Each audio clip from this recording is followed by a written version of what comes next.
Hey there everybody, this is Scott at Stand Your Ground Studio. Today I want to share some thoughts I have on the Wells Fargo scandal and what this means for our immediate future.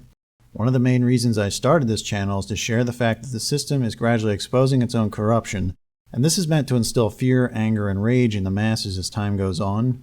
And right now we're entering a phase where investigations and inquiries are happening pretty much daily. So you've probably heard that Wells Fargo employees opened up millions of unauthorized accounts in a bid to rack up sales artificially. And since they've been caught, the story has gotten worse each day, pointing to more executives getting away with financial murder. So we'll go over some of the basics, but I want to focus on the narrative. And here's how it's being fed to the public right now. The company says it has strengthened training programs, controls, and oversight. Still, customers are outraged and lawmakers are demanding answers. No execs have been held accountable or given up their bonuses. In fact, it's the opposite. The Wells Fargo executive who led the fake accounts unit is leaving with a fat payday. She was already set to retire at the end of the year. She'll walk away with $124 million in shares, options, and restricted stock. $124 million. If Wells Fargo wants to heal its bruised reputation, headlines like that will not help. So there you go, corruption in plain sight. So in the articles ahead, I want to show how this scandal is probably a stepping stone to bigger and broader investigations to come. Now you've probably heard about Elizabeth Warren's epic rant against John Stumpf on Capitol Hill recently. And quite frankly, I'm not really impressed because I've seen this show before, and we've been doing this dance for years, and we've already had Alan Grayson and Bernie Sanders play this role of the outspoken congressman or senator who yells at these corrupt bankers. They've all played the underdog who hasn't been bought off. So she's meant to be the voice of the public, giving the unscrupulous bad guys an earful of what the public wants to say. So it's all about accountability. You should be criminally investigated by the Department of Justice and the SEC. The only way Wall Street will change is if the executives face jail time, and otherwise it'll just be business as usual, screwing the little guy. So let's take a look at the two bad guys who are front and center right now. First is this chick right here, Carrie Tolstead, who was directly responsible for the sales practices that were recently exposed, just like you saw in that clip. But she gets to walk away with somewhere around $125 million. So again, we get to see top CEOs who have screwed the public walk away with ridiculous bonuses. Why? Because we're supposed to get angry. We're supposed to see it. This problem was never fixed from all those years ago. We just sort of forgot about it. So the quote here in red is an ongoing talking point about clawbacks. Can we get any of her money back after she's walked away? And of course, the short answer is, well, it's complicated. We need more inquiries. We need more hearings to find out. Because it comes down to simple designations like this. Was she retired? Was she fired? We have to parse out her bonuses because some things we can get back, maybe not, and it's going to drag out a bit more. And of course it gets worse because this guy here, John Stumpf, may walk away with about $200 million. It's kind of the same deal talking about clawbacks with him. His $200 million is made up of cash, stock, and options. So he has a story that we've heard before where he acts aloof like he couldn't have known that this was happening. Yet, as it's mentioned here, a portion of Stumpf's bonuses were tied to increasing the number of customer accounts, which is exactly what the scandal is about. An intense focus on adding new accounts, former employees say, led to a pressure cooker atmosphere. So that right there touches on a question that I've had on my mind, because on a channel like this, I like to say broad things like the system's corrupt, it's exposing its own corruption, there's a big scheme at play. So that would invite the question, how do you create such a corrupt industry without everyone being, quote, in on it? So the answer is something we've all seen before. You create an atmosphere that compels everyone to comply with unreasonable expectations, or they can just get out of the way, and everyone tends to get in line. And of all the news pieces and documentaries I've seen about scandals and disasters like this, that element tends to come up. Employees are encouraged to do as they will to get ahead in the game while managers look the other way. And on top of that, there's the whistleblower theme, and I don't have that on the screen, but many of the whistleblowers in this case suffered retaliatory actions already, which left them broke and facing charges of their own. So the phone lines that were set up to protect them were actually seemingly used to monitor them and come after them. And that's a growing theme we're going to see come up in other news threads too. But the point is, as you can see in this right here and in the red, Wells Fargo isn't the only one. This is an industry-wide problem.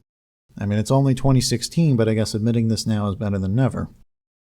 And here are key points about where this narrative will go in this article.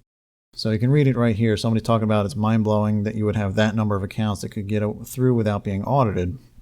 And here we go. But now it's gotten the attention of lawmakers and regulators. A lot of us are worried that there's similar doings going on in the other banks, said Senator Richard Shelby, chairman of the powerful Senate Banking Committee. It's apparently only just now picking up on this. And Richard Cordray, director of the consumer watchdog agency CFPB, said this while announcing the settlement: "We've put the industry clearly on notice." In other words, it's time to investigate these people who've probably been paying us off the whole time, or something along those lines. So we're stepping forward into a much broader investigation. I think they're going to hold the next big hearing on the 29th. And I can see many truthers right now being too jaded to buy into any of this. They're just going to say, no, it's not going to turn into anything. They're just going to drag it out. Nothing's going to happen. And I get it, rightfully so, because this has never led to any real progress before.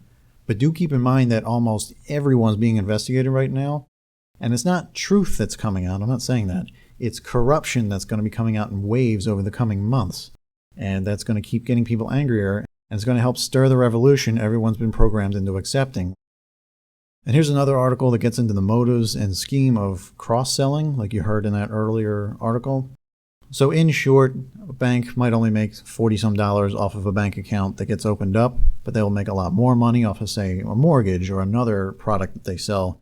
So employees were encouraged to sell as many products as possible to existing clients and new clients, and the pressure was pushed so hard that the lines got blurred between what was right for the company, what was right for the customer, and you know how it goes. This article also includes a description of how the monitoring system in the financial sector is completely lopsided and that penalties mean nothing to the CEOs who get caught. Again, probably nothing new to anyone who's been paying attention, but my point is that it's time for the public to start talking about all this so we can go ahead and admit it publicly. The article ends on a note that Stumpf clearly had no direct motive to look into any fraud, even if he was not directly aware. But the author drops in what might be an interesting stepping stone in pulling back the curtain. We'll see. Starts right here. So what price has Stumpf paid for failing to monitor his bank? Remember, early signs of this scandal were covered in 2011, then widely revealed in 2013. That year, Stumpf won the Euromoney Banker of the Year award. Last year, Stumpf was named Morningstar's CEO of the Year and made nearly $20 million. So that's this corrupt individual getting all kinds of money and accolades. This year, he was reappointed to the prestigious Federal Advisory Council, a group of 12 bankers who are trusted to give guidance to the Federal Reserve Board of Governors. The Federal Reserve, of course, is the nation's leading bank regulator. So I went and checked it out. Sure enough, there he was, in the 12th District, John G. Stumpf. You can read the description here. It's basically what you just heard. And I was going to report this as something that nobody's talking about because it was hard to find. You had to go straight to their site to even know about it. But then as of Thursday evening, it was announced he actually resigned already. So he's no longer on the board, but it is an interesting connection, something we may want to keep an eye on. And that's what I've got for you today.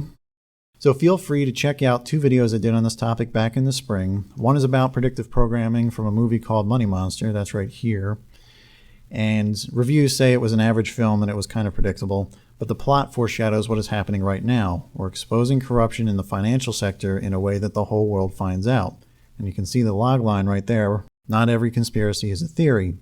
So it was a case of truth in plain sight for sure, but we're not exposing some master conspiracy here. The world is just going to see how a handful of elites have conspired to defraud the nation and maybe the world. No need to expose truth, just corruption.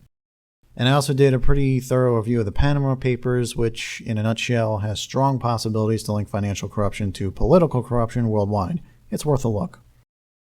So what I'm supposed to do with a channel like this is tell you to wake up, join the revolution, and get ready to take down the wealthy elite. And while I do want people to wake up however they can, I made this channel for my own reasons. And the objective is twofold. I want to alert as many people as I can that all this corruption is being revealed on purpose, like I've said. It's coming out in dribs and drabs to make it seem like the elite are slipping. Really, they just want people to get an eyeful of the corruption that has screwed them over. And the coming revolution is going to help facilitate the collapse. So when all this corruption comes out, all they got to do is pull the plug on the markets and watch it crash. As such, the whole world's going to become a snare, and there really is only one way through this. That is through the saving grace of Jesus Christ. I know his namesake has been misused more than any other in the entire world, and I was personally someone who didn't believe in him for nearly my whole life. But I am one more witness to his existence and his glory. He is real, and he is available to you right now. All of this is happening right now not because God has abandoned us, but because the world is turning its back on him, just like he said it would happen. So whatever steps you need to take to get to know him or to get to know him again if you've fallen away from him, please do that. Pick up a Bible, start talking to someone, start asking questions. I'll try to answer some questions on this channel here. I'm really just a witness to his glory, and I'll do what I can. That's really why I made this channel. All honor and glory truly belongs to the Father, the Son, and the Holy Spirit. So, thank you for watching. If you haven't already, please subscribe, share this video, and beyond that, I'll catch you next time.